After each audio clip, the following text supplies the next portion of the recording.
تو سمجھ لے قیامت آ گئی۔ جب امانت کو ضائع کر دیا جائے گا تو سمجھ لے قیامت آ گئی ہے۔ قالا کیف اضاعتها، عرض کی حضور امانت کو ضائع کرنا کیا مفہوم رکھتا ہے، اس کا مطلب کیا ہے؟ تشریح پوچھی حضور سے، تو حضور علیہ السلام نے جو جواب دیا وہ سماعت کیجئے۔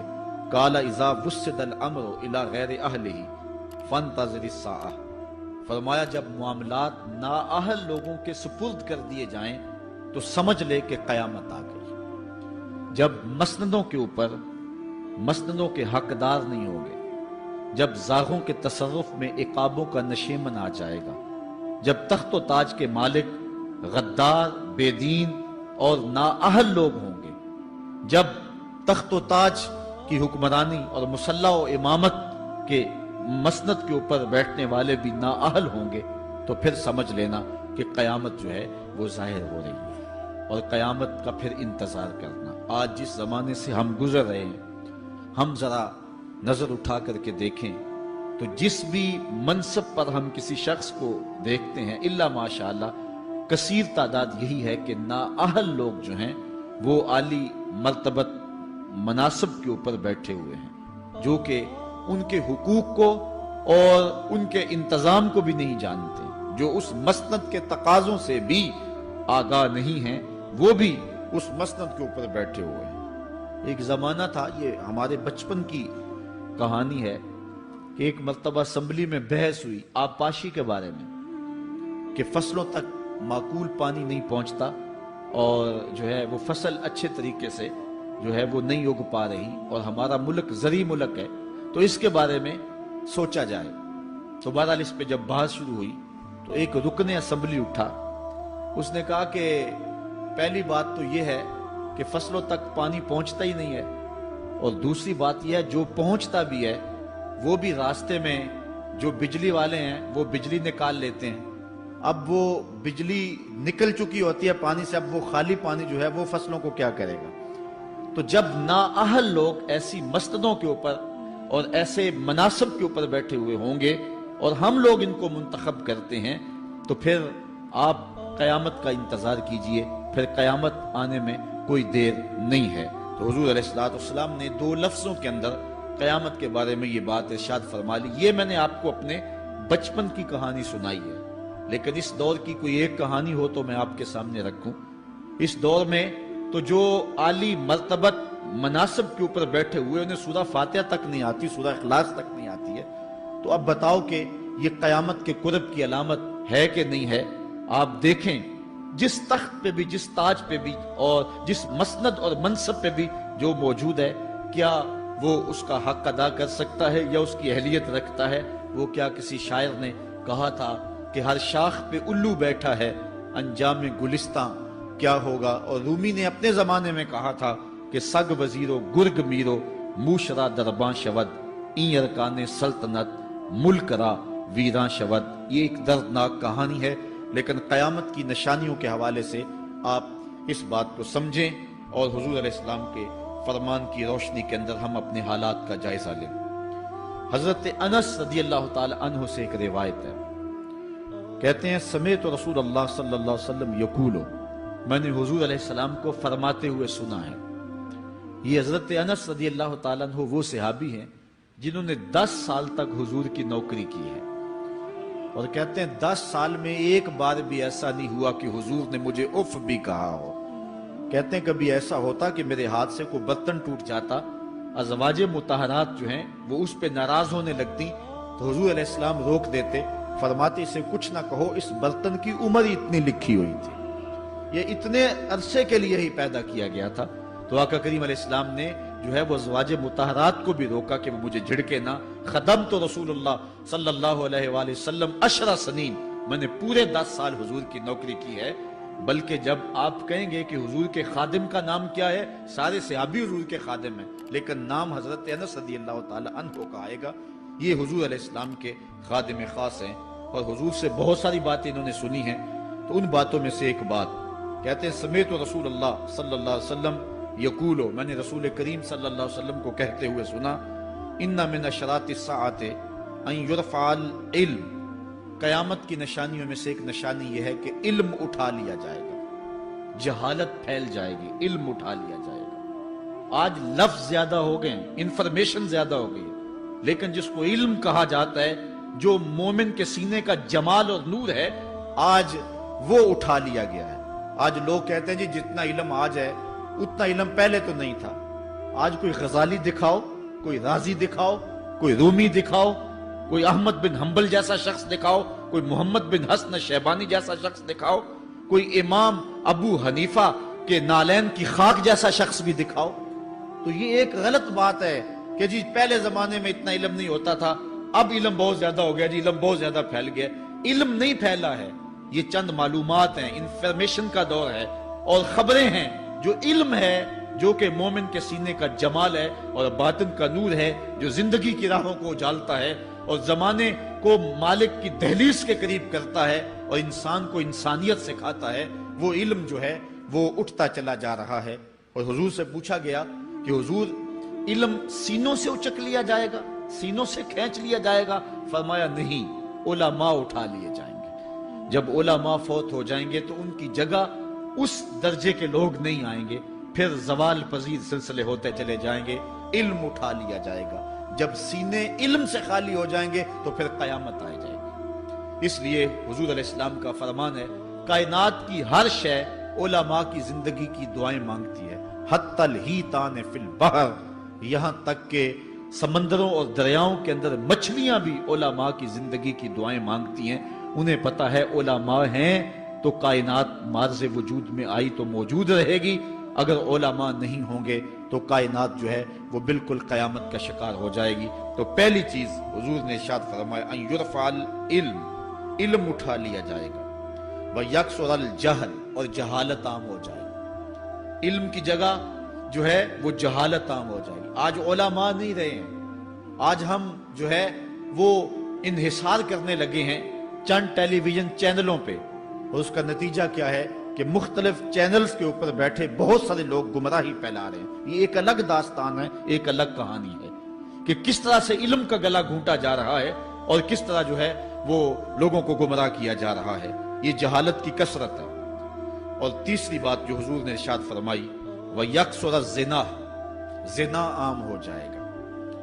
نظر کا زنا یہ تو اس زمانے کے اندر برا رہا ہی نہیں ہے، لوگ اس میں کوئی آر ہی نہیں سمجھتے۔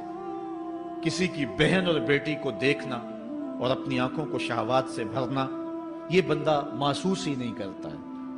حضور علیہ السلام نے ارشاد فرمایا، من زنا زنیا بہی ولو بہی تان دارہی، جس نے زنا کیا یہ عمل اس کے گھر بھی لوٹے گا، اگرچہ وہ اپنی دیواریں اونچی اونچی کیوں نہیں کر لیتا۔ اگر آج کوئی کسی کی بہن بیٹی پر اپنی نظروں کو غلیظ کرتا ہے تو وہ یہ کیسے کہہ سکتا ہے کہ میری بہن اور میری بیٹی کسی کی گندی نظروں کا شکار نہیں ہوگی؟ یہ مقافات عمل ہے۔ گندم از گندم بروید جو سے جو، از مقافات عمل غافل مشو۔ اس لیے بدکاری پھیل جائے گی، نظر کی بدکاری اور ہر طرح کی بدکاری، اور یہ اتنا برا اور کبھی کام ہے کہ اللہ تعالیٰ جل شانہ نے قرآن مجید میں اسے کھلی بے حیائی قرار دیا ہے۔ آج میڈیا کے ذریعے، آج انٹرنیٹ کے ذریعے، اور یہ جو موبائل پیکج کی مصیبت نکلی ہے، اس سے معاشرے کا امن خراب ہو گیا اور معاشرے کے اندر حیا کا جوہر جو ہے وہ لوٹ لیا گیا ہے۔ اپنی نسلوں کی حفاظت کریں، ان کے ہاتھوں سے جو ہے وہ ناول چھینیں، اور ان کے ہاتھوں سے جو ہے وہ اس طرح کی مخرب اخلاق سیڈیز چھین لیں، اور ان کے ہاتھوں میں اللہ کا قرآن دیں اور رسول کریم علیہ السلام کی احادیث تھمائیں اور ان کو راہ حق کا مسافر بنائیں۔ یہ ذمہ داری ہے والدین کی۔ کل قیامت کے دن ایک عورت 4 مردوں کو جہنم میں لے جائے گی۔ عرض کیا گیا وہ کیسے؟ فرمایا ایک عورت کو حکم ہوگا جہنم کا تو وہ عرض کرے گی مالک میرے باپ کو بلایا جائے، باپ کو بلایا جائے گا، یا اللہ یہ میرا باپ ہے، میں اس کی بیٹی، میری تربیت کا جوہر اس کے ہاتھ میں تھا، آج جن بدکاریوں اور گناہوں کے سبب جہنم میں جا رہی ہوں اس کا ذمہ دار یہ ہے۔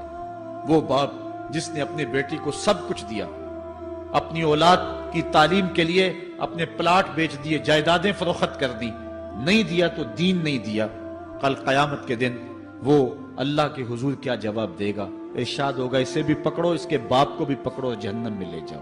عرض کرے گی نہیں مالک میرے بھائی کو بلایا جائے، بھائی کو بلایا جائے گا، مالک یہ میرا بھائی ہے، میں اس کی غیرت تھی، میں جن راہوں پہ چل کر کے تیرے عتاب اور تیرے قہر و غضب کی حقدار بنی، اس کا ذمہ دار یہ ہے۔ اگر یہ مجھے روکتا، اپنی آبرو کی حفاظت کرتا، اپنی ناموس کا پہرا دیتا، تو میں ان راستوں کی مسافر کیسے بنتی؟ میری خرابی کا ذمہ دار یہ ہے۔ اب وہ بھائی کیا جواب دے گا جو چوکوں اور موڑوں پہ کھڑا ہو کے آنے اور جانے والی بہنوں اور بیٹیوں کو دیکھتا ہے اور یہ سمجھتا ہے کہ میری بہنیں اور میری بیٹیاں گھر میں محفوظ ہیں؟ وہ قیامت کے دن کیا جواب دے گا؟ ارشاد ہوگا اسے بھی پکڑو، اس کے باپ کو بھی پکڑو، بھائی کو بھی پکڑو، جہنم میں لے جاؤ۔ عرض کرے گی نہیں مالک، میرے شوہر کو بھی بلایا جائے گا، مالک یہ میرا شوہر ہے اور میں اس کی بیوی، میری تربیت کا جوہر ماں باپ کے بعد اس کے ہاتھ میں تھا اور اس کے پاس طلاق کی دھمکی ایسی چیز تھی، مجھے جو چاہتا منواتا اور جس انداز میں ڈھالنا چاہتا مجھے ڈھال لیتا، لیکن اس نے مجھے کبھی راہ حق کی طرف نہیں بلایا تھا۔ وہ شوہر کیا جواب دے گا جو خود اپنے دوستوں کو چائے پہ بلا کے اور اپنی بیوی کو سامنے برہنہ منہ بٹھا کے بعد میں اس کے حسن کی داد مانگتا ہو، بتاؤ بھابی کیسی ہے؟ تو وہ کیا جواب دے گا قیامت کے دن؟ ارشاد ہوگا اس کو بھی پکڑو، اس کے باپ کو بھی، اس کے شوہر کو بھی اور اس کے بھائی کو بھی جہنم میں لے جاؤ۔ عرض کرے گی نہیں مالک، میرے بیٹے کو بھی بلایا جاؤ۔ بیٹے کو بلایا جائے گا، مالک یہ میرا بیٹا ہے، میں اس کی ماں ہوں، میرے سینے میں اس کے لیے تڑپتی ہوئی ممتا تو نے رکھی تھی، یہ روٹھ جاتا تو زندگی اجاڑ ہو جاتی، جو بھی چاہتا ضد کر کے منوا لیتا، مجھے کسی کے گھر کے برتن بھی مانجنے پڑے تو میں نے اس سے بھی گریز نہیں کیا، اس کی ہر فرمائش کو پورا کیا، اپنا زیور بیچ کے اس کی تعلیم مکمل کروائی۔ اگر یہ ضد کرتا کہ امی آپ نماز نہیں پڑھتی، میں آپ کے ہاتھ کا کھانا نہیں کھاؤں گا، امی آپ یہ عمل کیوں کرتی ہیں، یہ شریعت میں جائز نہیں ہے، تو میں جو ہے وہ کھانا نہیں کھاؤں گا، تو کیا میری ممتا مجبور نہ ہو جاتی؟ اس نے ساری زندگی کیا مجھے اس کے بارے میں کوئی کہا تھا، نیکی کی طرف بلایا تھا، بدی سے روکا تھا؟ جس بیٹے نے اپنی ماں سے ہر ضد پوری کروائی ہو تو اس نے صرف دین کے بارے میں کوئی ضد نہیں کی ہے، تو وہ کل قیامت کے دن کیا جواب ہوگا؟ ارشاد ہوگا اسے بھی پکڑو، اس کے باپ کو بھی پکڑو، اس کے خاوند کو بھی پکڑو، بھائی کو بھی پکڑو، بیٹے کو بھی پکڑو اور پانچوں کو گھسیٹ کے جہنم میں لے جاؤ۔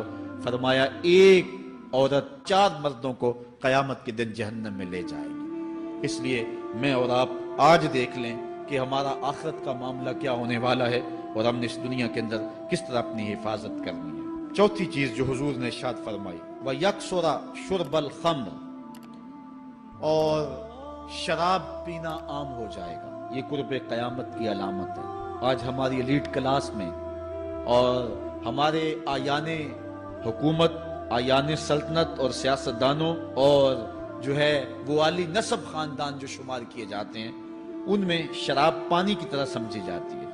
اور آج ہمارے ملک کے اندر جو ہے وہ کتنے شراب خانے موجود ہیں اور کتنے ٹنوں کے حساب سے جو ہے وہ بیرون ملک سے شراب درآمد کی جاتی ہے۔ یہ قرب قیامت کی نشانی ہے کہ شراب عام ہو جائے گی۔ ایک روایت میں آتا ہے شارب الخمر کعابد الوثن، شراب پینے والا بت پوجنے والے کی طرح۔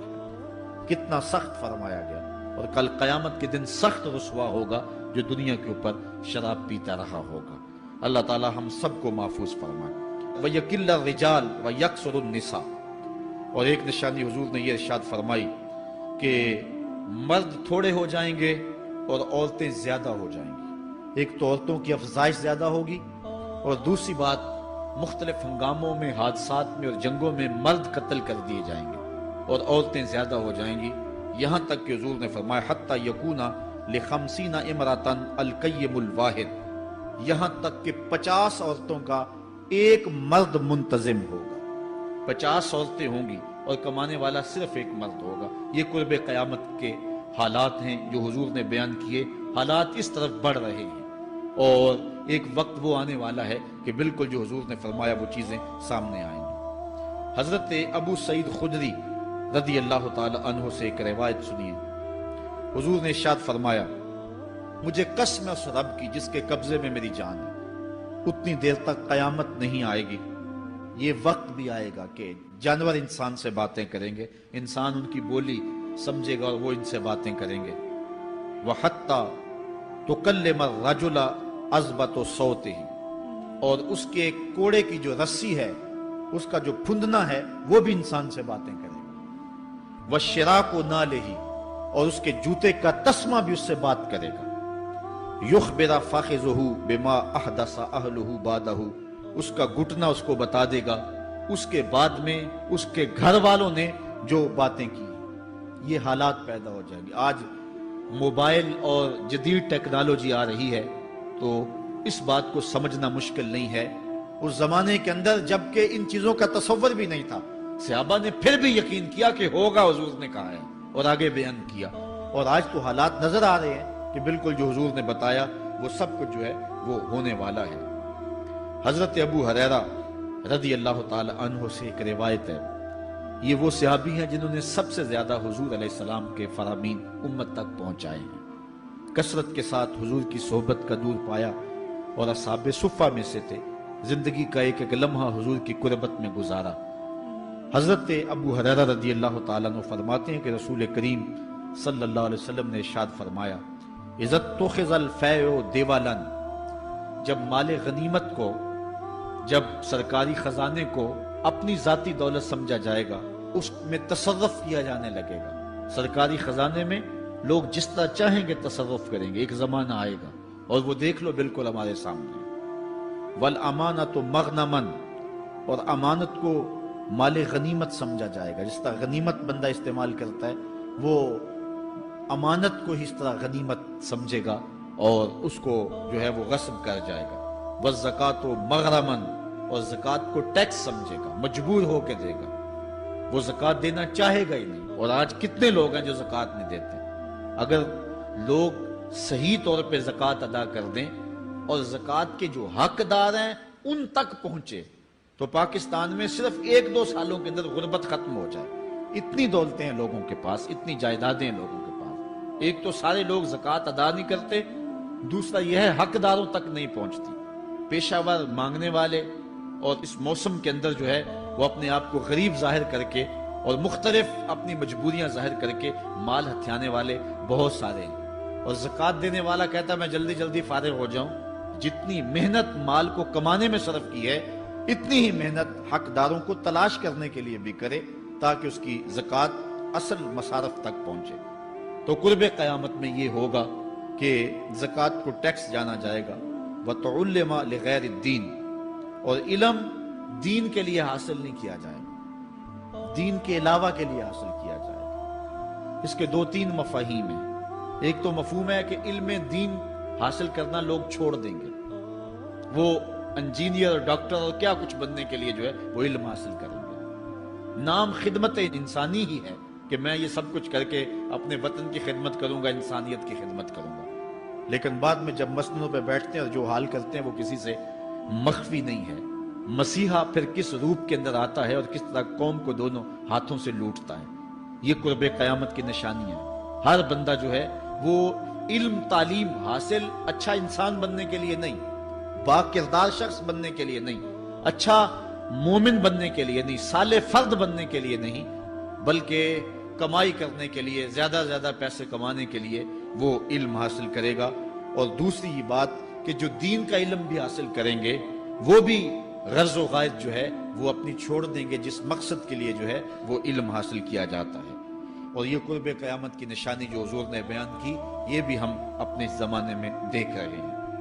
وَأَطَاعَ الرَّجُلُ امْرَأَتَهُ، اور آدمی اپنی بیوی کی اطاعت کرے گا، جو بیوی کہے گی وہ مانے گا۔ وَأَقَّى أُمَّهُ، اور ماں کو آگ کر دے گا، ماں کی پرواہ نہیں کرے گا، ماں کی نافرمانی کرے گا، بیوی کی بات کو ترجیح دے گا اور ماں کی بات جو ہے اس کو ثانوی حیثیت دے گا۔ بہت بدبخت تو ایسے ہیں کہ جو ماں باپ کو ویسے ہی دقیانوسی کا تانا دے کے کہتے ہیں تمہیں تو پتہ ہی نہیں کسی بات کا دنیا کہاں چلی گئی، اور ان کی کسی بات کو، کسی مشورے کو اور کسی حکم کو کوئی ترجیح نہیں دیتے۔ لیکن جب بیوی اور ماں دونوں کا حکم مقابلے میں آ جائے تو اس وقت وہ بیوی کے حکم کو ترجیح دیں گے۔ یہ قرب قیامت کی علامت ہے جو کہ ہم واضح طور پہ اپنے معاشرے میں دیکھ رہے ہیں۔ وَأَدْنَى صَدِيقَهُ وَأَقْصَى أَبَاهُ، دوست قریب ہوں گے، باپ دور ہوگا۔ دوستوں کو قربت دی جائے گی، ان کے ساتھ بیٹھنا اٹھنا بھی ہوگا، کھانا پینا بھی ہوگا، گپ شپ بھی ہوگی۔ دوست ایک بیل دے تو بندہ دوڑا جائے گا دوست کی پکار پہ، لیکن ماں باپ جو مرضی کہیں تو ماں باپ کی بات کو کوئی ترجیح نہیں دی جائے گی۔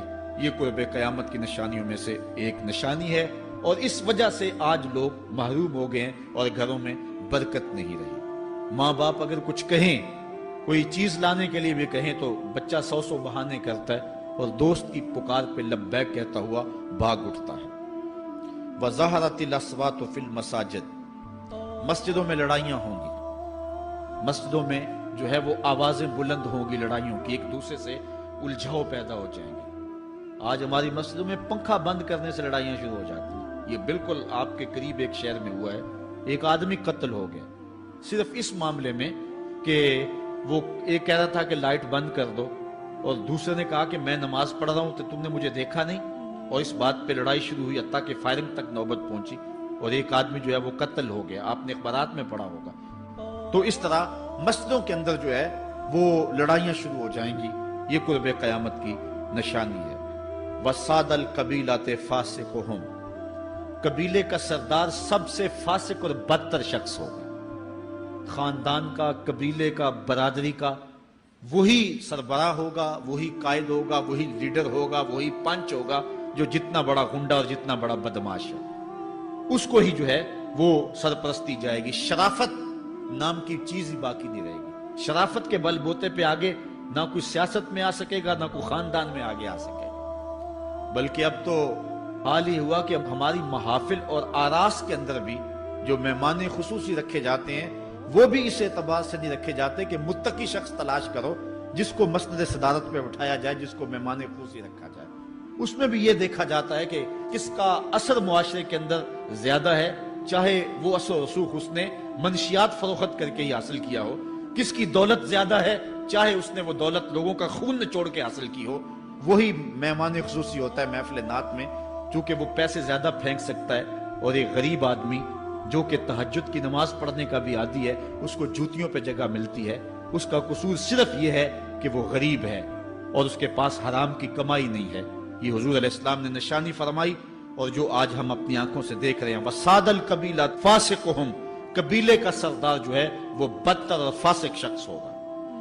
وَكَانَ زَعِيمُ الْقَوْمِ أَرْذَلَهُمْ، اور قوم کا جو سردار ہوگا وہ قوم کا کمینہ ترین شخص ہوگا، یعنی قوم کا جو سب سے کمینہ شخص ہوگا وہ سب سے اونچی والی مسند پہ بیٹھا ہوگا۔ اور آپ دیکھ لیں، صرف پاکستان میں نہیں پوری دنیا پہ دیکھ لیں، کہ ایسا نہیں دیکھ رہے ہم کہ جو بدبخت ہے، جو کمینہ ترین شخص ہے، فلک نے بخشی ہے انہیں خواجگی، جو جانتے نہیں روش بندہ پروری کیا ہے، جن کو اپنے نفع نقصان کا بھی نہیں پتا، اپنے آپ کا بھی شعور نہیں ہے، ہم کون ہیں، کس لیے آئے ہیں، جو مقصد حیات سے بھی آگاہ نہیں ہے، تو وہ قوم کے سردار ہوں گے۔ سیاسی تنظیمیں ہوں یا دیگر تنظیمات ہوں، الا ماشاء اللہ اکثر حال یہی ہے جو اللہ کے محبوب علیہ السلام نے بیان فرمایا، جہاں کہیں بھی شرافت، نجابت اور اچھے لوگوں کو برتری ہے، آہستہ آہستہ وہ کم ہوتی چلی جائے گی، اور یہی ہوگا سارے کا سارا نظام جب قیامت آئے گی، تو یہی ہوگا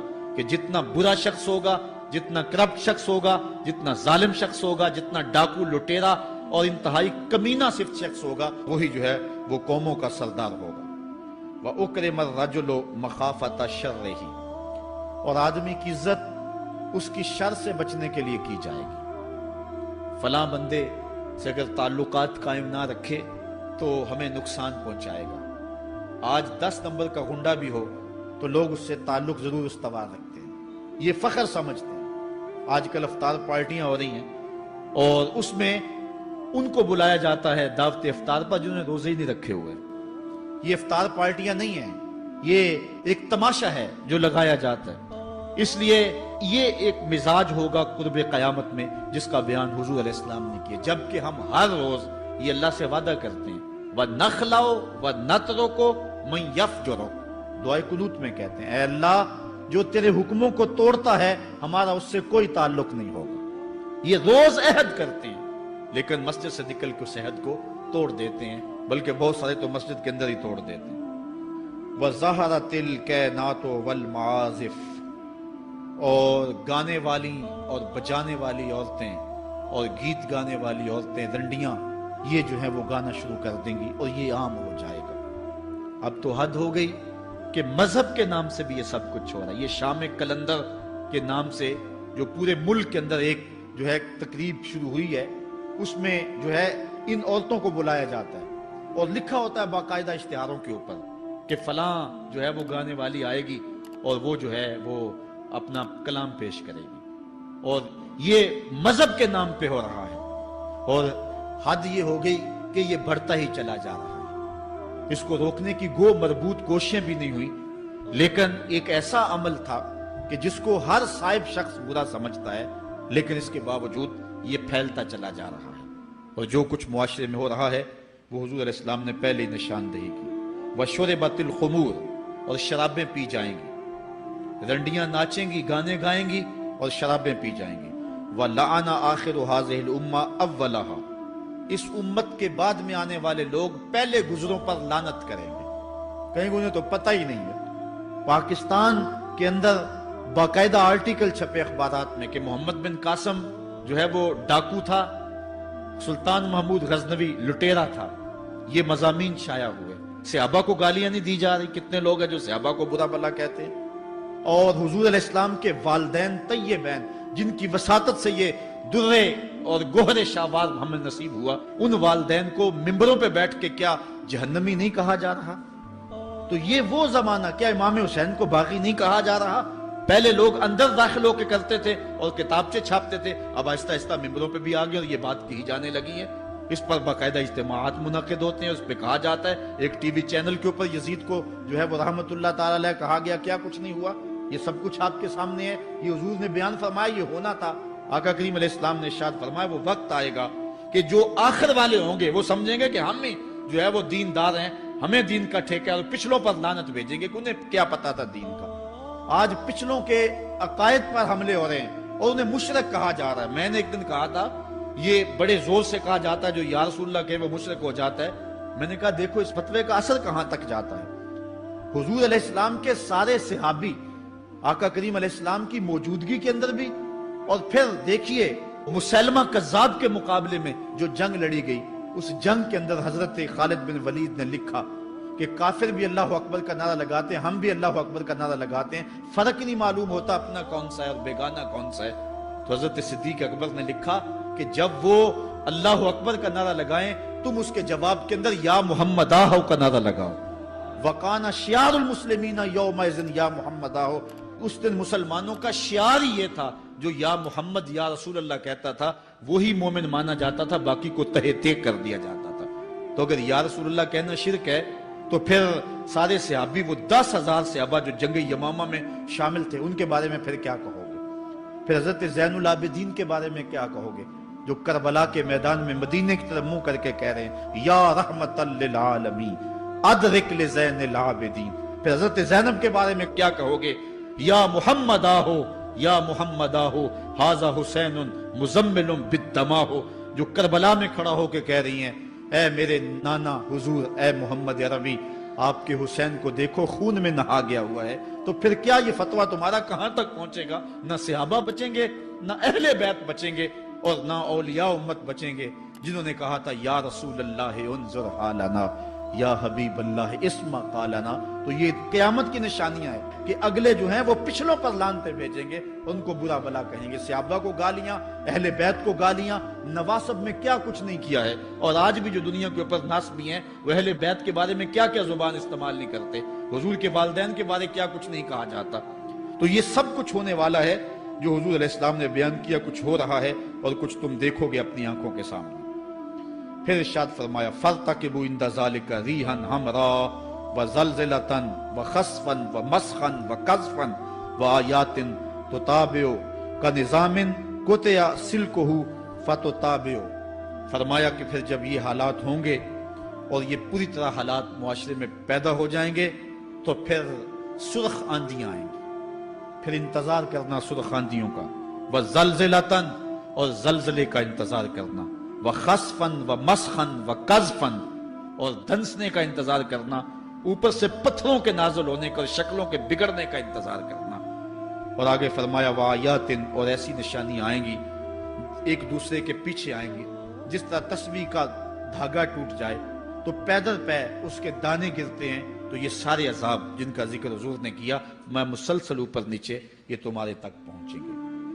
حضرت انس رضی اللہ تعالیٰ عنہ سے ایک اور روایت لیتے ہیں، حضور علیہ السلام نے ارشاد فرمایا لا تقوم الساعة حتى يتقارب الزمان فتكون السنة كالشهر والشهر كالجمعة وتكون الجمعة كاليوم ويكون اليوم كالساعة وتكون الساعة كالدرمة بالنار۔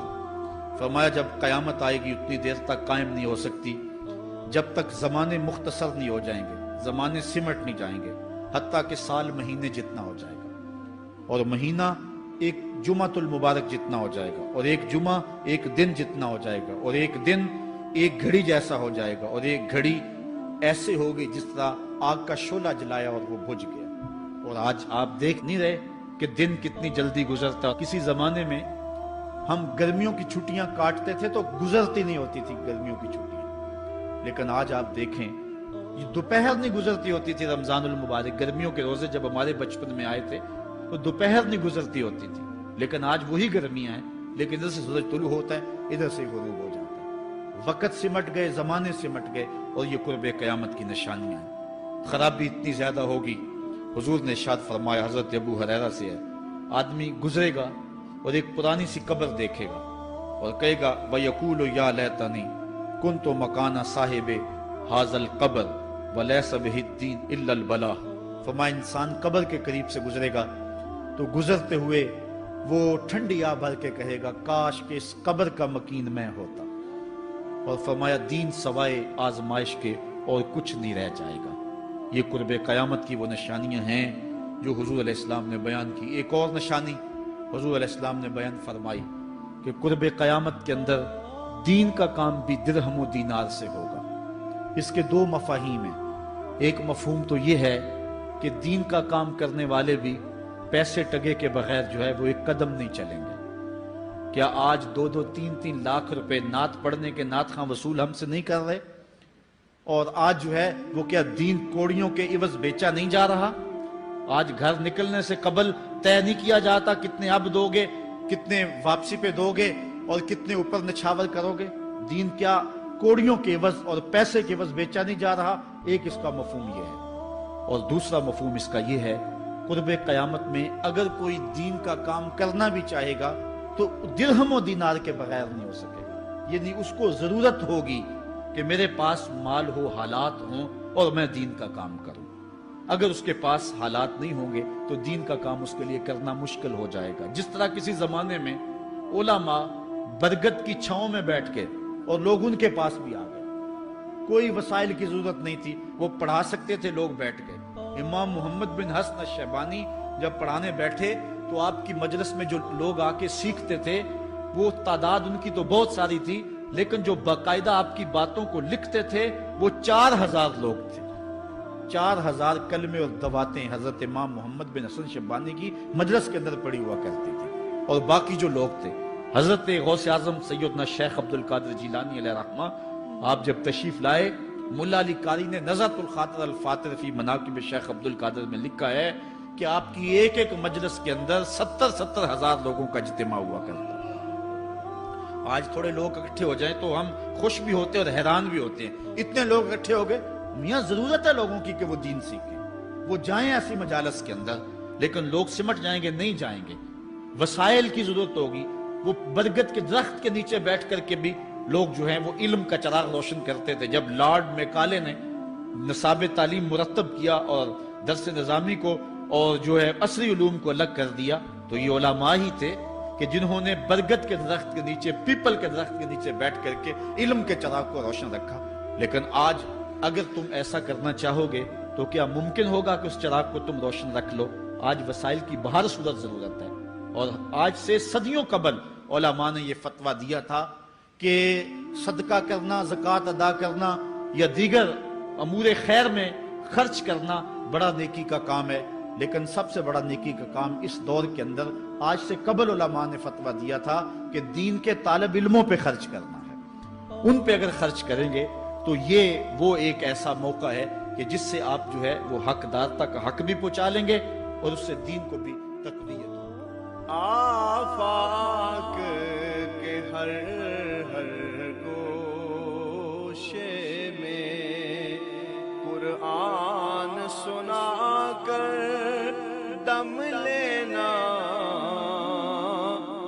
رکنا نہیں، اب تھمنا نہیں، فردوس میں جا کر دم لینا،